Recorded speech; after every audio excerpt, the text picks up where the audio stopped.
Okay, so good afternoon everyone. So we are live again here in PAM Academy as the Expert Series. So patapos na yung first quarter of year 2021. I know maraming nangyari. I believe na yung iba sa inyo, you already have your vaccine, no? Dito sa Middle East and the others are still waiting for their second dose. And ang Philippines naman, okay, some places they are already negotiating, no, from the supplier. So hopefully talaga this year everything will be back to a new normal. So it will be a new normal kasi hindi mababago yung mga behavior natin, no, kasi nakasanayan natin for the past months, no, during the lockdown na mag-wear ng mask, mag-sanitize. So it will continue yung mga behavior na yan. Okay, so kaya talaga very special yung topic natin today. Kasi sabi nga nila, doing the same thing over and over again and expecting different results is insanity. Tama po ba? Di ba? Sabi nga ni Albert Einstein yan. So, yung topic natin talaga today is understanding human behavior o yung Pinoy money behavior. And there is no other expert na pwedeng i-invite pag ito yung topic. So, very special po ang ating guest expert today. So of course, hindi ko na po patatagalin pa. Our guest expert is a graduate of BS Management Engineering from Ateneo de Manila University. He's also holding Masters of Business Administration from the University of Western Australia. Of course, you know, he's a popular host of Pesos and Cents TV program. He's currently a member of the Startup Evaluation Committee of Manila Angel Investors Network and currently a founder of Ronin Group of companies that address the shortfalls of our current financial environment. Okay, so hindi ko na po patatagalin pa. Like what he always said, naikot ko ng lahat yan, mapa mutual funds, stock market, and different investments. So please, kung meron pong Rich Dad, Poor Dad na book, no? Meron ding Rich Dad and Poor Dad version ng isang consultant, ng isang personal finance advocate. Of course, he's none other than Coach Aya Laraya. Please, let's give him a warm welcome virtually. Hi, good afternoon. Yeah, good afternoon sa inyo. Magandang hapon sa inyo sa mga Middle East. And I see here sa message, meron pa rin mga taga-Pilipinas. So yung mga nasa Pilipinas, medyo magagabi na sa atin. So good evening. So thank you for spending your Saturday here with me, with Jonathan and I. We know that, of course, for the people in the Middle East, medyo precious ang oras natin because pupukan ng trabaho for the rest of the week. So, diretso na tayo sa pag-uusapan natin. So, let me just share my screen and we'll get started.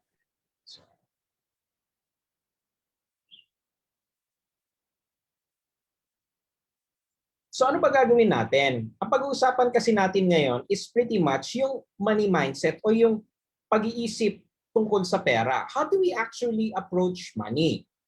And given the roughly 45 minutes or so that we will be together, what we're going to take a look at, of course, we'll have a brief introduction lang. Some of you nga, thank you to Jonathan for the very nice introduction. So we'll actually skip that na. We'll go straight na in a bit to the problem. And of course, ano ba yung pwede nating gawin to sort of, resolve that problem? Diba? So yung introduction, Jonathan has already shared. Yes, I'm Aya Laraya. I'm pretty much the only Filipino who's worked in all the financial industries, from insurance, mutual funds, real estate, banking, startups. I mean, lahat yon. And I've also taught in institutions, both locally in the Philippines and abroad. And what I've learned is talagang tayo mga Pilipino, iba tingin, iba attitude, iba ang ugali natin pagdating sa pera if you compare it to other cultures. But we have a very, very specific behavior or a set of, actions or beliefs when it comes to money. And therein lies the problem. Because especially to you, our, friends in the Middle East, mga kababayan natin dyan, ito naman talaga issue natin . Nagtatrabaho kayo. You work hard. I mean, you've gone to another country thousands of miles away from everything and everyone you know. It's scary, it's dangerous, and it's hard work. So nagtatrabaho ka. 5, 6, in some cases, alam natin, minsan 7 days na pipilitan magtrabaho mga Pilipino. O sige, masipag ka. Nagtitipid kayo. I mean, the Philippine economy is from your savings. Hindi ba? Lahat ng Pilipinong OFW nagpapadala, whether malaki, maliit, whatever, nagpapadala ng pera. At para mapadala yung perang yan, lahat ng pagtitiis ginagawa. Diba? The food you eat, the entertainment you do, diba? Yung pagpalipas oras natin, lahat yan titipirin, lahat yan titiisin para makapagpadala ng pera. Right? Diba? That's what we do. That's what you do. Diba? And it's done by millions of Filipinos in thousands or hundreds of countries. And yet, after all of that sacrifice, after all of those efforts, the blood, the sweat, the tears, masasabi niyo bang umaasenso talaga tayo? Like kayo ngayon, I mean, the chat is here. You know? Do you feel like, umaasenso tayo? How do you feel about it? Do you feel more financially secure? Do you feel that, your future will be better after you've done everything that people say you should be doing? You set aside money, you save, you invest, you deny yourself good things, diba? How do you feel about it? A lot of Filipinos, tayo, we don't feel secure. But what do we actually have to look forward to in our retirement? Are you comfortable that when the time comes for you to retire, there will be something waiting for you there? That you will be able to live in a lifestyle that is commensurate to the hard work that you've put through? That's a very big question. At yan yung nagiging challenge for pretty much every single Filipino, whether they're in the Philippines or abroad. And if you look at it, of course, people will say na, bakit ba nangyayari yun? If you really drill down to the reason why it happens, kung bakit in spite of doing what we say is the right thing, we save, we invest, we do all of these things, hindi pa rin talaga tayo umaasenso, isa lang talaga sagot niyan. It's this. We're afraid. But we are afraid. We don't know what to do. Why? Because we're afraid. Natatakot tayong malugi. Yun. Gusto mo man, nakakatakot baka malugi ako. Diba? And of course, we all know the horror stories of OFWs losing their life savings kasi na-scam sila. Pero bakit nga ba, taon-taon na lang, ang daming Pilipino ang nai-scam? It's not as if, wala silang napag-aralan. These are well-educated Filipinos. They're technically skilled. How come they fall for the same scams over and over and over again?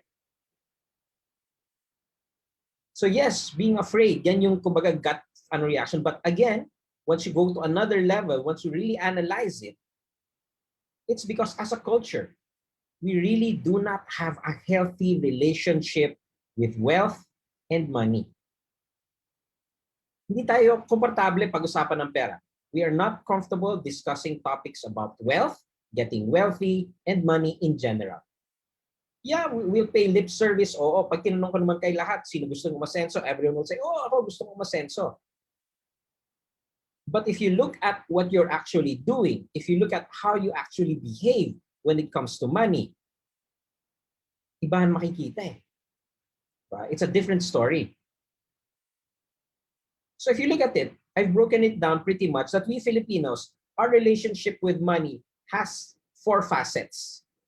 And makikita nyo dito kung bakit, because of these 4 things, tayong mga Pilipino, hirap tayong umasenso. I mean, we save, we invest, meron namang mga apps, meron namang mga produkto that allow us to do it automatically. But still, many Filipinos, even if they have the capacity to do so, don't invest, don't save. Why? 1, we actually don't like wealth. We demonize money. We're not comfortable with it. It's not something we discuss over dinner. It's not considered polite conversation. So that's the first thing. Secondly, aside from demonizing wealth, we glamorize poverty. Okay lang maging mahirap. Diba? Marangal naman akong tao eh. Wala naman ako. Okay lang maging mahirap. Wala naman akong inaapakan eh. Okay na yung ganito. Then third, we have a massive sense of entitlement. Diba? And I'm sure you as OFWs have felt this. And then lastly, and this is what Jonathan and I were just discussing before we started, ang hilig natin masyado sa libre. And when you combine all of these things, you come up with a person, a culture that is not well equipped to actually take advantage of financial opportunities. Kaya ang daming opportunity nawawala. Nandiyan na sa harap mo, you just have to reach out, get it, but you don't. Why? Because of these things. Let's take a look at each one closer. The first is, wealth gets demonized. What do I mean? Many Filipino families cannot talk about money or financial matters over dinner. That's really the test naman if something's acceptable in a family. Can you talk about it over dinner? Diba? Magkakapatid, let's say adult children na, can they talk about their parents' inheritance over dinner? Or will people start feeling threatened? Ba, ay, buhay pa ako, paghahatian nyo na, ganun-ganon. Saka na lang yan, hindi maganda pag-usapan yan over food. That shows that wealth, money, is not an acceptable topic. It's not something that we can discuss. Tapos, pag umasenso nga ang isang Pilipino, ang bilis natin i-deny. Like kayo, let's say you go back to the Philippines. Umuwi kayo, tapos sinabi, pare, Jonathan, wow, okay ka na. Siguro ang yaman mo na. Umaasenso na, ganda ng suot mo, ganda ng sapatos mo, ganda ng kotse. Siguro ang yaman mo na. Many Filipinos, the reaction simply will be, ay hindi, sakto lang. Why? Kung umasenso ka nga, why do you feel the need to deny it? Did you do anything wrong? Did you not work for that success? Did you not work to make that a reality? So why do you feel the need to deny it? Bakit mo kailangan magpahambol? Di ba? Of course, people will say, kailangan kasi pag sinabi kong oo, uutangan ako eh. Di ba? That's what we have to realize. Why? What's wrong? Pag ikaw, nag-diet ka, nag-gym ka, pumayat ka, pag binati yung pagpayat mo, matutuwa ka, di ba? Pag sabi, Jonathan, parang ganda ng katawan mo, pumayat ka, siguro nag-gym ka. You will feel good about it. Why? Because you worked hard to lose weight. You worked hard to get in shape. So how come, for many Filipinos, pag binate yung pag-asenso nila, yung mukhang pag-asenso nila, ang unang reaction, i-deny. As if it's something to be ashamed of. Ay, hindi pare, sakto lang. Ay, hindi, ang dami ko pa nga talagang utang. Ay, ito, fake lang to, fake lang. Ay, hindi, bigay lang to, bigay lang to. Why? Diba? Because you're not comfortable with it. You're not comfortable with the idea na umaasenso ka. Diba? Why do you feel uncomfortable? We'll tackle that. But this is why, again, you start buying into that theory that being wealthy is not good. And growing up, sa mga pinapanood, binabasa, pinapakinggan natin, mayaman yung mga kontrabida. Di ba? Sa dinami-dami ng mga soap opera, yung radio serial, at mga libro na binasa at inano natin habang lumalaki. How many of those ang kontrabida mayaman? Diba? Vast majority. And in that regard, dahil lagi silang kontrabida, tuloy, hindi tayo naniniwala na ang mayaman pwedeng maging hero. Meron bang, isipin nyo, meron bang Pinoy superhero na mayaman? Tignan natin yung mga superhero na Pilipino, superhero na Pilipino. These are what you call cultural archetypes. Yeah, si Robert Downey Jr., Iron Man, mayaman, hero. Meron ba tayong ganyan sa Philippine culture? Tignan mo yung mga superhero natin. Sino mga superhero natin? Diba? Si Darna. Ano ba si Darna? Mayaman ba si Darna o mahirap? Captain Barbell, mayaman o mahirap? Diba? They're mostly poor. Which brings me to the second point. So we make wealth, or we make the wealthy or being wealthy, we give it a negative connotation, then we glamorize poverty. Yes, Jay, you raised your hand. If you have a question, Jay, you can type it and then I will answer it as we progress. Okay, okay. Napindot na. Okay, so, we glamorize poverty. Tignan mo yung mga hero natin. O, di ba ganyan itsura ng hero natin, mga ganyan? Ano itsura niyan? Mayaman, mahirap. Diba? So, bakit ganyan lahat ng hero natin, ganyan ang dating?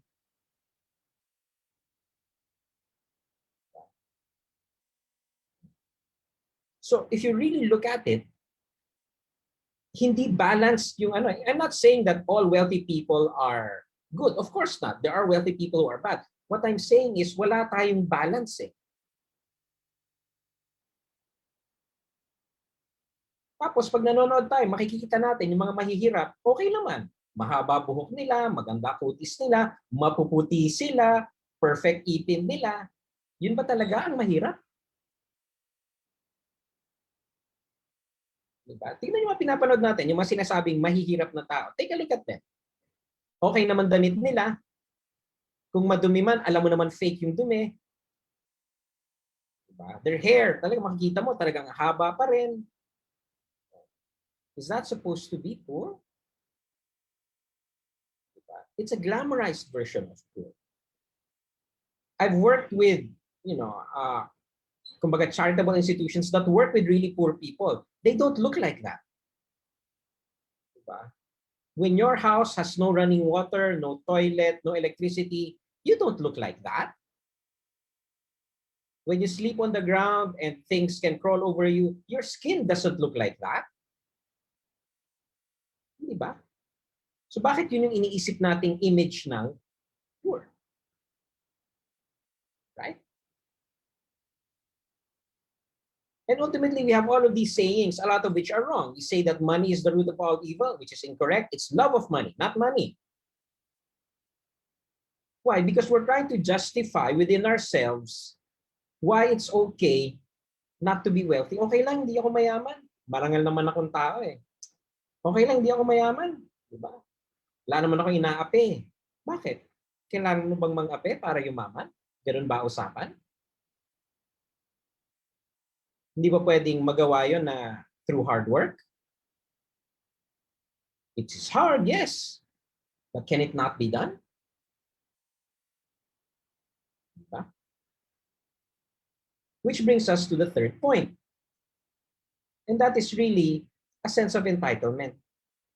I'm sure you OFWs have felt this. You go to another country, then suddenly everyone expects you to take care of them. Kapatid mo, magulang mo, pinsan mo, in-law mo, kapitbahay mo, lahat aasa. Why? Kasi kapitbahay kita, so dapat pag kailangan ko ng pera, tulungan mo ako. Kasi kakilala ko yung nanay mo at sabi ng nanay mo, matutulungan mo ako. Diba? And quite often, right and wrong becomes secondary. What do I mean? Diba? Hindi mo naman talaga dapat tulungan yun. Hindi mo na responsibilidad yan. But somehow it becomes your responsibility. Why? And if you disagree, if you say, ay hindi, ayoko. Hindi ko naman yan talaga kailangan akuin. Ano nangyayari? We get socially ostracized. Sasabihin, yabang mo na. Di mo na alam kung saan ka nang galing. Diba, naka-abroad ka lang, akala mo kung sino ka na, hindi mo na kami natatandaan. Diba? So kung gano'n ang usapan, tama nga naman na huwag mo nang ipakita na umaasenso ka because then people feel entitled to your money. People feel entitled to the fruits of your labor. Tipong, ay, pag umuwi na, maraming perang dala yan, dapat may makuha ko. Dapat may pasalubong kay ganito, dapat may ibibigay kay ganon. Why? Were they the one who worked for it? If you decide to give it to them out of your own free will, fantastic. Great for you. But it goes beyond that. Quite often, there is an expectation na pag wala kang inabot, somehow nagkulang ka. That you somehow have to apologize for being unable to give them something. Why?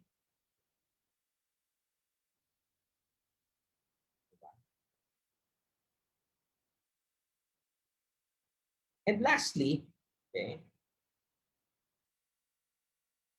ang hilig nating mga Pilipino sa libre.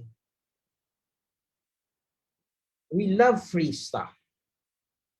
And we think, pag nakakalibre tayo, nakaisa tayo, that we got a good deal. No, no, no, no, no. If you look at other cultures, the US, Western Europe, yung mga, kumbaga, prosperous nations, they actually don't like free things. Ayaw nila ng libre. Bakit? Because they believe that there is no such thing as a free lunch. That everything has a price. Especially in business, especially in finance. Diba? Kaya tuloy tayo mga Pilipino, we don't properly appreciate products because gusto natin libre. We want free financial advice. Do you know in other countries, people get paid to give financial advice? So how come Filipinos expect it for free? Ay hindi, bibigay naman yan libre. Pwede naman ako pumunta dito libre. Look at really wealthy people. The people who really have money. They don't rely on free advice. They pay someone to give them financial advice. That is why they become wealthy. And more importantly, that is why they stay wealthy. That's the reality. Pero ang Pilipino tayo, pag nagpalibre, gusto may take home pa. And that's why we get into problems. Because in finance, nothing is free. The industry can put a price on anything. We can put a price on the life of a person. We can put a price on the risk something will go wrong. Don't you think we can put a price on the so-called free advice? No such thing. And why can I say that? Because no one wants to work professionally for free. Kayo, willing kayo? Willing kayo magtrabaho professionally to be held legally responsible for the results of your work, to be on demand, to be criticized, pasigawan, maganito, maganon, for free? Are you willing to do that? So if you're not willing to do that, why do you expect someone to give you financial advice for free? So why do people give free financial advice? At the end of the day, it's to sell a product. That's the reality of the situation. They are being paid by a company to sell a product. That's why they will give the financial advice for free because their money is made on the product. Di ba? So do you think they can really be objective if they are being paid to sell a product? Would you? Ikaw, sabihin natin ikaw. Oh, would you be willing to consistently give free financial advice and not get paid for it? Would you be willing to do it? If not, why do you expect someone to do it? Eh, nagbo-volunteer naman siya. Is he really volunteering or is it using it as a way to sell you a product? Diba? That's why you have to realize that. You cannot rely on people providing free professional output. That's unrealistic. And the advice you will give will most likely be, buy the product I am offering. Right? Because otherwise, they waste their time.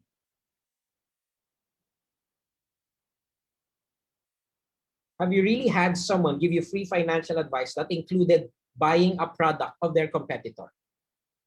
Let's say they are working for company A. I give you free financial advice and my advice is buy the product of company B. Do they do that? What if company B's product is really better for you? Why don't they recommend that to you? Why will they just recommend their product? Why will they always say their product is the best one? Because their job is not to give financial advice, it's to sell a product. And that is what they are paid to do. Diba? So if that is the situation we find ourselves in, What can we do about it? Can we do anything about it at all? Diba? Because complex yan. It's a cultural thing. It goes back generations. What can we as individuals right here, right now, actually do about it? Simply this. Just that. Talk. Talk with your family. Mag-usap kayo. Talk to them. But make the discussion small. Don't open discussions talking about, really serious things like death, inheritance, all of these things. You have to have small discussions. Start positive. And most importantly, make it fun.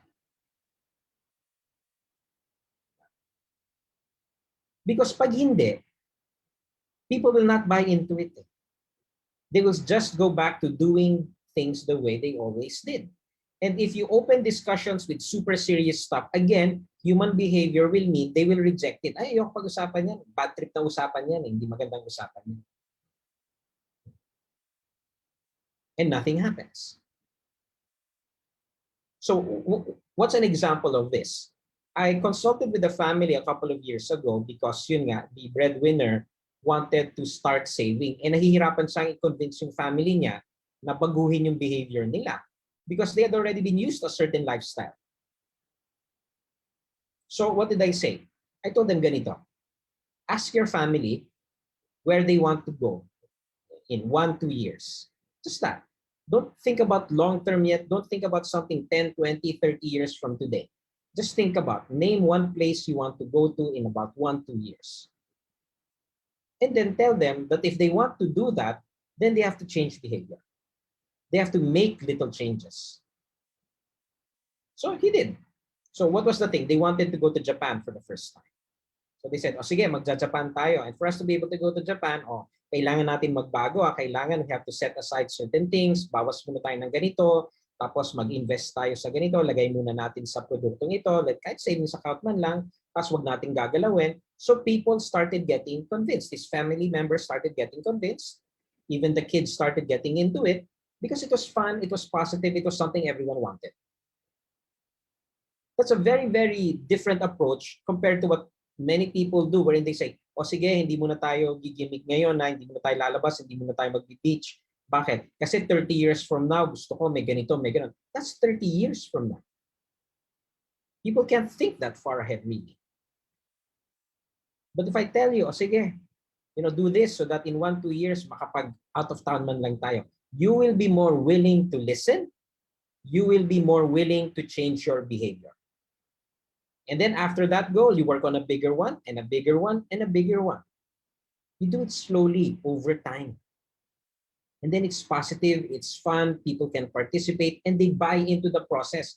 Hindi biglang sasabihin mo, sige ma, yung bibigay ko sa'yo, babawasan ko na ng 20% kasi sabi ng ahenteng nakausap ko, ganito na lang daw gawin ko para in 30 years may ganito, ganon. Your parents will complain about that.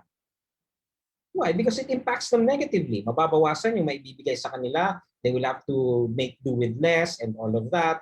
And then they will feel that, bakit may bibigay sa iba yung pera? Bakit hindi na lang sa amin? Kaano-ano mo ba yan? Di ba? So that's how you get started.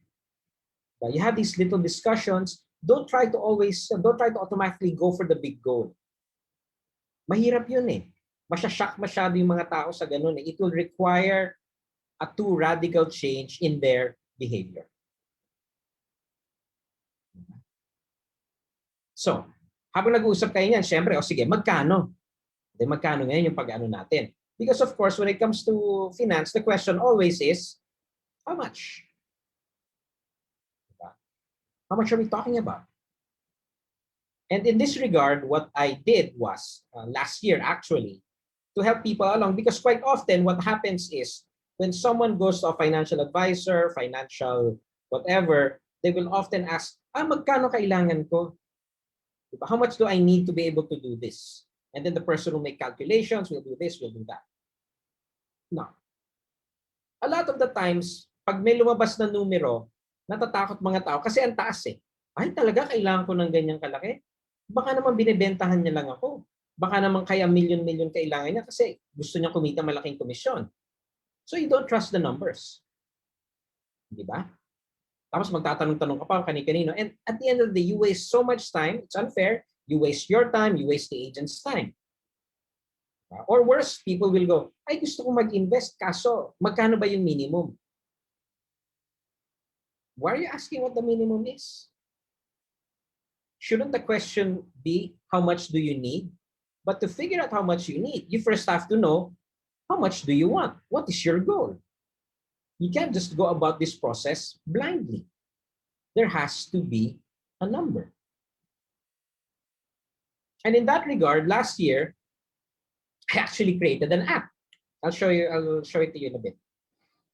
So I created an app, and what it did was, it calculates for these things. So instead of the agent giving you how much you need, you tell them how much you need, and then they give you a proposal based on that. So hindi na sila magka-calculate, kayo na.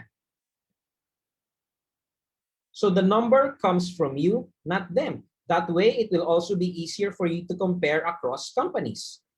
Company A, Company B, Company C, ito kailangan ko. Then you can get the best deal from among them. Hindi ba? So I created it last year. It actually became number 1. Doesn't data mine. It's an offline calculator. And what does it calculate for? These types of things. Helps you figure out retirement, education, income protection, estate taxation, and it does it in a way that is relevant to you. Here's the thing though. Since I don't want to sell you any financial product, that is not free. It's not. Yun nga, I have to pay my developers, so I sell it. If you want it, it's there. There are free versions. Let me make it clear. There are free versions of these types of things. And of course, you are more than welcome to take those. But I designed it specifically to make your life easier because it's for the Philippine setting. It's there. You can download it. You can ask your relatives in the Philippines to download it. And it is now already that's why it became number 1 actually for a while in Apple. It was the number 1 paid financial app in Apple. Why? Because people found it useful. Diba? Simple usapan. You buy it, it gives you a number, then you can go shopping. It does not push a particular product. It's really the first one of its kind. Because that way you can trust the numbers. It was not designed to sell you anything. It's a calculator. It's an offline calculator. It does not send your data to anyone else. And I'd like to take this opportunity now to show you really how it works so that you can understand why it's important for you to enter a conversation that you know the numbers. Diba? Kasi mahirap kung papasok tayo sa finance, kung papasok tayo sa usapang pera na wala tayong numero. We have to have numbers. Because if we don't have numbers, then what's the basis? Diba? What's the basis of our decisions? Let me just pull it up. Okay. And as I'm pulling it up, if you happen to have any questions, please feel free to put it in the chat right now. So, anuin ko lang to. Coach, thank you so much talaga. As in, maganda yung discussion mo kasi it's opening the mind of many Filipinos talaga. Lalo na yung mga OFWs in the Middle East kasi usually talaga hindi naman talaga pinag-uusapan ng pera on the table, no? And then parang laging ang thinking is this is a taboo topic na ang hirap talaga makipag-discussion sa members of your family. So this is very useful. And the one you are sharing about this financial calculator, this is good kasi maraming Pilipino, they don't know their numbers actually. How can they retire kung hindi nga nila alam yung numero? So I think this is highly recommended, yung calculator na to. So if you can just send also the link, no? Punta lang kayo, it's available naman on Google and Android now. Para maano natin. Kuha tayo volunteer. Who wants to volunteer? Meron bang volunteer ngayon? Who wants to volunteer? O yung nasa Zoom session, so volunteer na kayo kay Coach para malaman natin, no? yung numbers ninyo. Okay? Siguro medyo nahihiya pa yung mga yan. But please do volunteer kasi para maganda, di ba? Oh, sino gusto mag-volunteer? Anyone want to volunteer?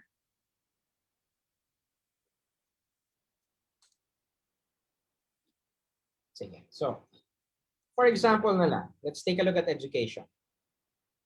So, let's say your child today is 5 years old.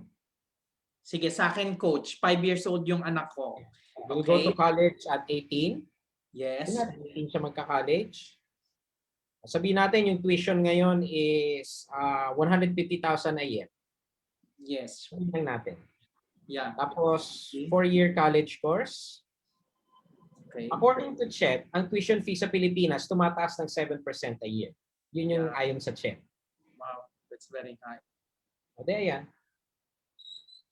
So now you know that in 13 years, when your child is 18, you have to have 1.6 million to be able to fund 4 years of college. Tuition pa lang yun. Right. So, yan ngayon yung dadalin mo sa ahente to ask, oy, Jonathan, meron ka bang produkto that can give me this type of return? Diba? So it simplifies the conversation. You don't have to ask, magkano kailangan ko sa ganito, magkano yung ganito. No, you give them the number. Then if you don't like the answer of one agent, you go to another agent from a different company, you give the number again. Pag ito, pag 1.6 million, magkano sa'yo? Magkano sa'yo pag ganito? You have something to negotiate with. So it then becomes something that makes your life easier. Of course, sabihin natin, sabihin natin retirement. Right, yes. Sabihin natin retirement. How old are you right now? I'm 36. Okay, so you're 36. Yes. Let's say you want to retire at 60. Okay. Sabihin lang natin. Okay, that's a good. Tapos sabihin natin, you will live until 80. Yeah, okay. So natin, you live until 80. Sabihin natin, yung lifestyle mo ngayon is about 100,000 pesos a month. Sabihin lang natin. Okay, sige. Ang inflation sa Pilipinas is about 4% in the long run. 4% ang inflation natin. So, when you hit 60, you should have about 94 million pesos.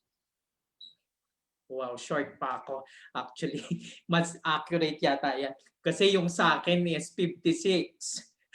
Kasi yung sa akin is 56F.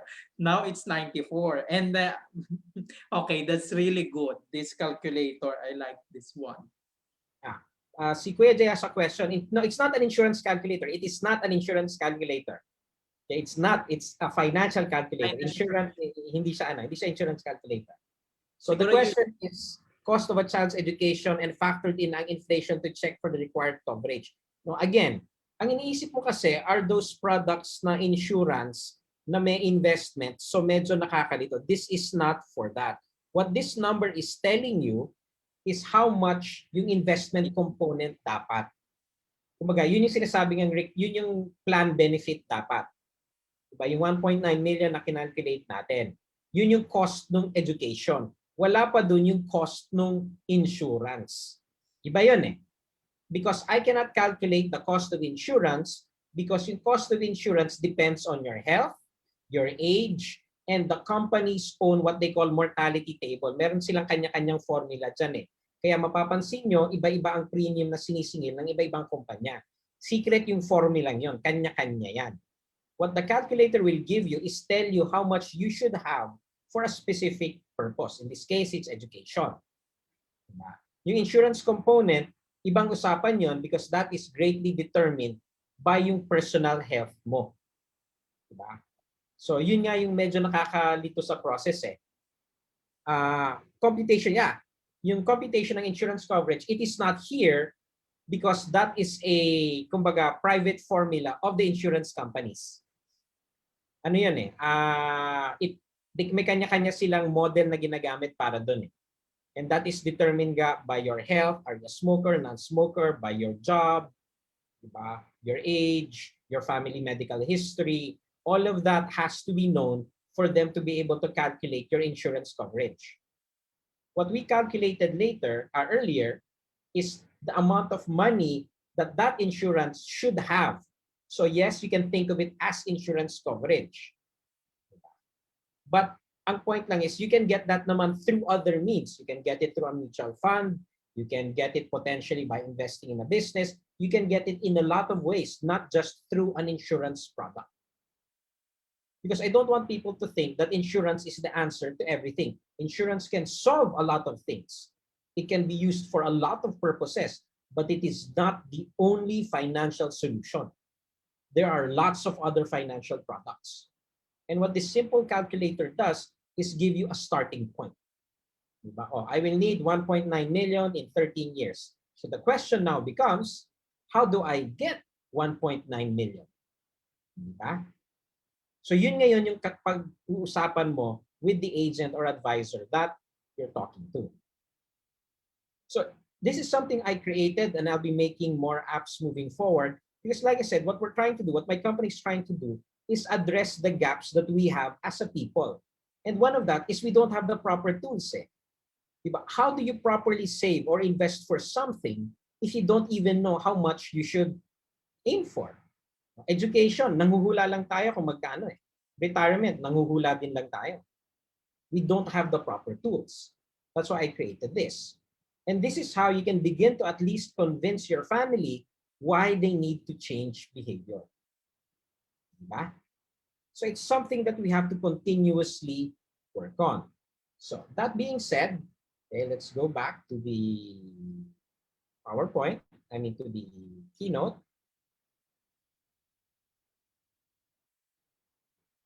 So it's simple, okay, and it actually did become number one.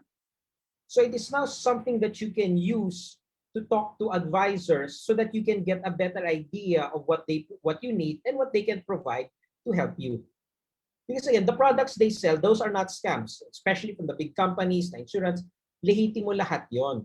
Ang nangyayari kasi minsan is we buy the good product for the wrong reason. Why? Because we don't know how much we needed. We tend to pay for too much or too little because we did not have good numbers to start with. Which brings me now to my last point. When you face a financial advisor or someone who is going to offer you financial services, these are the questions you should ask. Number one, be very clear, okay, as to what their licenses are. Yes, the app is available in the Philippines. Actually, yeah, Philippines, available lang pala siya sa Philippines as of now. Okay, so you can ask your relatives to download it in the Philippines. Okay, or you can use an Apple ID that is an Apple or Google ID that is registered in the Philippines. So, be very clear what their licenses are. Tanungin nyo, hindi bastos tanungin niya. So that you understand anong expertise nila. Simply put, a real estate broker or a licensed real estate professional should not be advising you about the stock market. They are not professionally qualified to do that. In the same manner, a professional stockbroker with a license in the Philippine Stock Exchange should not be advising you about your insurance coverage because they are not professionally qualified to do so. So tanungin nyo. Diba? Do not assume that all financial people know everything about all of these products. Mali po yun. Kaya tayo napapasubo eh. Diba? So that is how you begin to protect yourself. That is how you begin to identify if the person you are talking to can really help you with your issues. And then you ask them. Tanungin nyo, the app I showed you, it is called a TVM app. It is called a time value of money app. Yun po ang tawag dyan. Tanungin nyo kung meron siyang ganun. The reality is, if the person you are talking to, the financial advisor, agent, or whatever, does not have a TVM app, doesn't have to be mine. Let me be clear. It does not have to be mine because there are a lot of TVM apps out there. Maraming ganyan. Kung wala siyang ganun, I will not trust his calculations. Plain and simple. Parang kayo. Magtitiwala ba kayo sa doktor na walang stethoscope? In the world of finance, TVM, time value of money, that app that I showed you, there are lots of versions. Again, yan ang version namin ng stethoscope. Pag wala kaming ganyan at hindi kami marunong gumamit ng ganyan, may problema tayo. Because how can I really calculate what you need if I do not have the proper tools to do so? Excel has a version also. So, tingnan mo yung Excel worksheet niya. The point is, you have to be assured that he knows how to calculate properly. Hindi po ba? Para hindi hula-hula yung binibigay sa inyong numero. So ask, may TVM app pa siya. Then third, ask them how investing has improved their life. Do not ask them kung mayaman na sila. Maling tanong yon. That's not a proper question. The right question is, oh, you want me to invest? Gusto mo akong mag-invest? Gusto mo akong ganito, ganon. Ikaw, paano napaganda ng investing ang buhay mo? Do not ask them kung yumaman sila. Hindi tamang tanong yun. Ang tamang tanong is, how has investing improved your life? Kasi kung investing, hindi man lang sila napaasenso, how do they know mapapaasenso ka? Di ba? Ask them. Nakabili ba sila ng bagong bahay? Napaaral ba ang mga anak nila? Nabayaran mga utang nila? Yun ang mga magagandang sagot. That shows that the person lives what he says. Diba? Then fourth, ano yung CAGR? Again, CAGR is a very technical term. It stands for Compound Annual Growth Rate. And a competent financial person will know what it means. They will know what it means. CAGR, Compound Annual Growth Rate. These questions are your way of checking if the person is competent, kung may alam ba talaga yung kausap nyo. Kung tama ba na yung perang pinaghirapan nyo, ipagkatiwala sa taong ito. This is how you know. Then last, ito, sensitive mga tao dito. Tanong nyo lang, kung kumuha ba ako ng produktong yan, may makukuha ka. Don't ask how much. They will not tell you that anyway. Just ask, may makukuha ka ba? And don't ask for discount. That is not fair. Diba? That shows you are not dealing fairly. Gusto mo lang makaisa. No. Ikaw ayaw mong dinidiscount trabaho mo, di ba? So don't discount their work. Right? Just ask them, are you getting anything? Yes or no? It's a simple yes or no question. So you know how objective they can be. Diba? Okay, so with that, okay, I hope I made your weekend, your Saturday afternoon a bit enriching. I hope may napulot tayo. And if you have any questions that you would like to discuss, please feel free to sort of put it in chat, or you can, I guess, unmute yourself. And if you want to basically follow me, what I do and everything else, you can check out our sites, the ronindojo.com, Ronin Dojo, and email us if you like, so that we can keep you appraised of the other stuff that we are creating. Okay, so with that, thank you, everyone. So if you have any questions, please feel free to ask now. Thank you, Coach. Talaga, this afternoon is really full of learning, no? Gusto ko lang i-clear, no, Coach? Kasi di ba, yung Ronin Financial Calculator, this is only a calculator or the end number, no? Yeah. Hindi siya, okay, baka kasi ang nasa isip ng iba is, baka may mag-appear na produkto from that app. Diba? So, hindi po ganun yun. Okay? So, Calculator lang yan. Yes. So kung merong problem dun sa pagda-download actually sa applications, you need to go for other country settings kasi it might not be available. Sa Philippines pa lang siya ngayon eh. Yes. Apple has only allowed it in the Philippines as of now. Right. Okay. So but don't worry, once it's available in the Middle East, talaga in the future, anuhin naman natin yan. Yes. Okay. So that's really good, no? So siguro, Coach, no, ang isang nakikita ko lang na one question talaga is, sa tingin mo, ano yung naging changes from the time na you've been into this industry? Kasi nag-start ka talaga sa PSA na yung calling pa, no? Lahat is tawag pa, ganun. Yes. And then now, years, no? Ang laki na nung changes. Ngayon is meron na tayong app. So, nagbago ba yung behavior ng mga Pilipino talaga? In terms of... Yun nga eh. The thing is, people have money. Dati kasi may pag-invest, walang pera, walang access. Eh ngayon, may pera, may access, hirap pa rin. Bakit? Because the attitude, the behavior has not changed. Diba? Kaya if I were to challenge people, like here, diba? Like right now, people are not comfortable asking questions. Why not? Right. That's Diba? true. Why not? Because baka isipin, ay si ano may pera yan kaya nagtatanong. Diba? Ay nagtatanong kasi may pera. Eh bakit? Diba? So we don't ask questions. We don't take advantage of opportunities when it comes to money. We view it nga very, shall we say, suspiciously or negatively. Tapos minsan naman, talagang basta libre, okay na ako. So it has to be viewed critically. And yun yung mahirap. But to do that nga, we have to start talking about it with our families. Because if you cannot talk about it with your family, hindi talaga magbabago behavior mo. Diba? I've spoken over the years with many OFWs, gusto mag-invest, gusto magbago. Pero dahil hindi nakukumbins yung pamilya, hindi magbago eh. Diba? Magpapadala ng pera, ang usapan itatabi. Tapos biglang pag-uwi, yung pala, napautang na, nagastos na kung saan-saan. Bakit nangyayari yun? Eh kasi si ganito, ganon, ganito, ganyan. Eh ba't hindi nyo sinabi? Eh nakakahiya naman kasi pag ganito.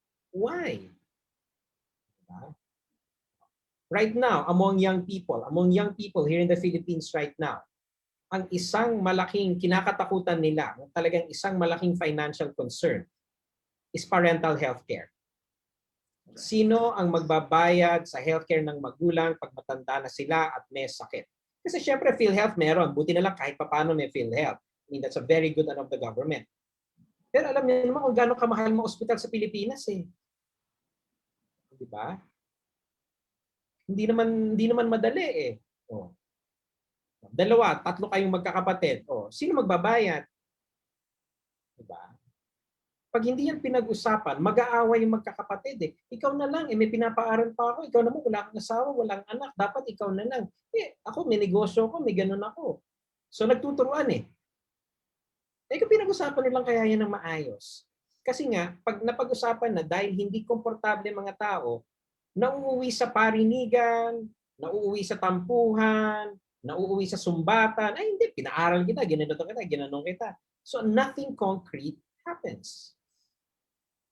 And that's why it really has to start with a conversation, a fun conversation. If it's a serious conversation, people will tune out. And that's why it has to start small. Don't look for big changes. Do not expect to change your family's behavior overnight. That will not happen. Yun yung approach na dapat natin kunin. Yeah, get a calculator. If you don't want mine, get somebody else's. I don't care. But the point is, get something so you can begin a discussion with your family and move forward. Right. Diba? Yes, that's true. And then, Yeah. totoo yun, no? Conversation first. Kasi like, for example, ako, no, I usually talaga, meron talaga kaming financial conversation ng wife ko. Because, I mean, I have 2 kids and we are preparing for their education, no? Yes. So, ang isang nakita ko din, no, ako personally, yung behavior is, at the end of the month, like for example, last month, no, I received the salary. Ang ginagawa ko is, hindi ko agad tinitingnan yung gastos actually. So what I'm doing is, I'm picking some amount and put on the savings. So, ano yung pwede mong recommendation for those others, no? Na, okay, sometimes, of course, yung may mga business, ang nangyayari naman, kung may problem yung business, minsan makukuha mo na rin sa personal savings mo and use it for the business, especially nung nag-pandemic talaga. Yes. So, paano yung recommendation mo for those that are starting? Let's say, no, marami kasing OFWs dito na because of the pandemic, they started to learn na, okay, kailangan ko palang magkaroon ng emergency fund. Okay, so, ang simula talaga niyan is, again, 2 things. First, aral muna bago invest. Never invest in something you do not understand. And second pa din is, talk to your family first. The other things can follow because kahit gusto mo mag-invest sa mutual fund, na tama naman yung approach, o gusto mo mag-stock market ka na diretso, sundan mo yung mga tao tulad nila Brother Bo, are very good, mga ganon. Kung hindi nag-agree pamilya mo, wala ring mangyayari doon eh. Your family has to buy into the process.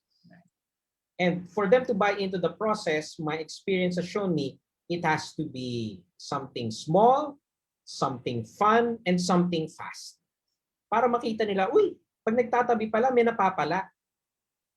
Because saving is hard because, 10 taon ka na nagsisave, wala ka pa man lang ni sarap na nararamdaman minsan, ang hirap i-convince yung mga kamag-anak mo na dapat sila rin magtiis ng 10 taon. But if you tell them, oh, konti tiis lang, tapos may sarap naman, and then you start building it. Again, it's a process. It is not a quick solution. And from there, you can begin to sort of create the habit. Diba? I did a consultation with another blogger once. She was kumbaga, parang fitness blogger siya. Hindi fitness blogger. So, basically, I asked her, and this is what I did. This is what I asked her. O sige, what's your financial goal? Short-term financial goal. Sabi niya, she wanted to visit her sister in Australia dahil matagal na silang hindi nakikita. That's your short-term financial. O sige, okay. So to do that, ito gawin mo. Magtabi ka ng ganito, ganito. You save, you invest in a mutual fund. But yan ang mo. That's the goal. At pag kuha mo na yan, then you move to your next goal. Took her about 2 years or slightly more than 2 years, pero nakuha niya.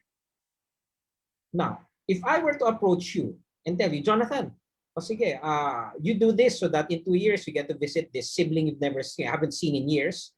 Or I tell you, Jonathan, gawin mo to, so after 25 years may mapapala ka. Which one do you think you will respond to better? The first one or the second one? Now, ang point naman is nagbago na so nagtatabi ka na. If something does happen between now and the Australia trip, may naitabi ka pa rin. Di ba? The point was your behavior changed. Why was your behavior changed? Because you had a pleasant, short-term goal. Diba? May punto yung pagtitiis mo, nakikita mo, it's real.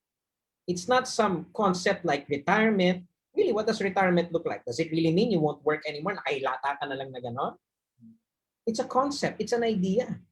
That's why people find it hard to really appreciate and prepare for. How do you prepare for something that is only a concept in your head that you find difficult to visualize?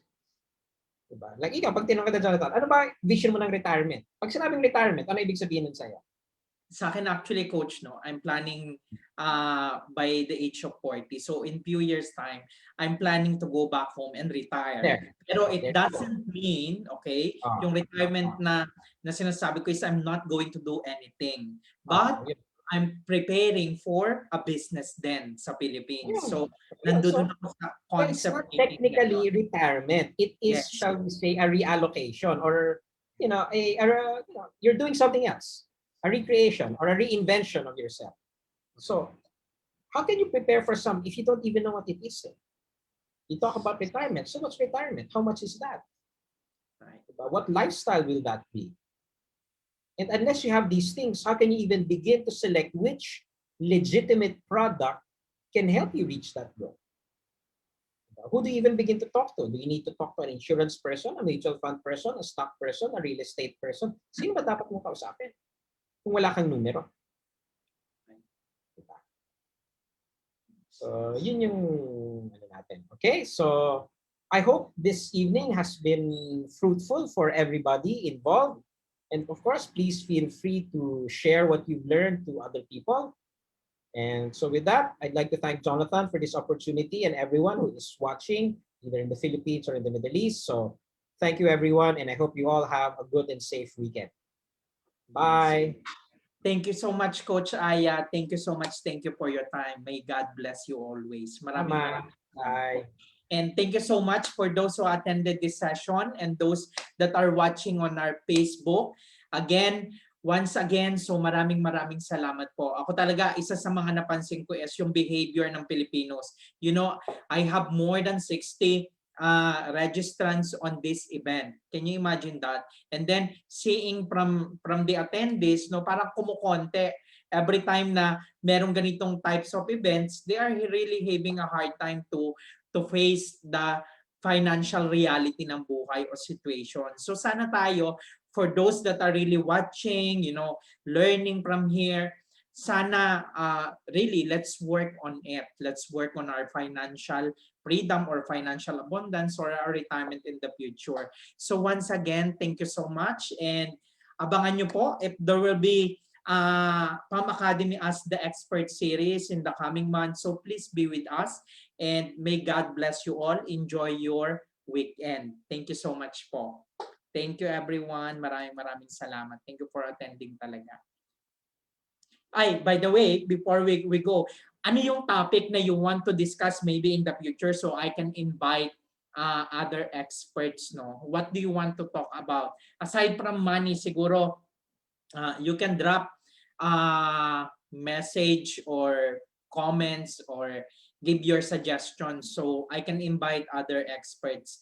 Medyo nakakalungkot lang, no? Kasi we are doing learning sessions and people are not, you know, some of the registrants, they are not taking it really seriously na this is for their education. Sana po, for those na nandito talaga, you take actions kasi you will be an example or a model to them. Ako personally, whatever the experts are suggesting or recommending, ako personally, I'm really applying it in my own life.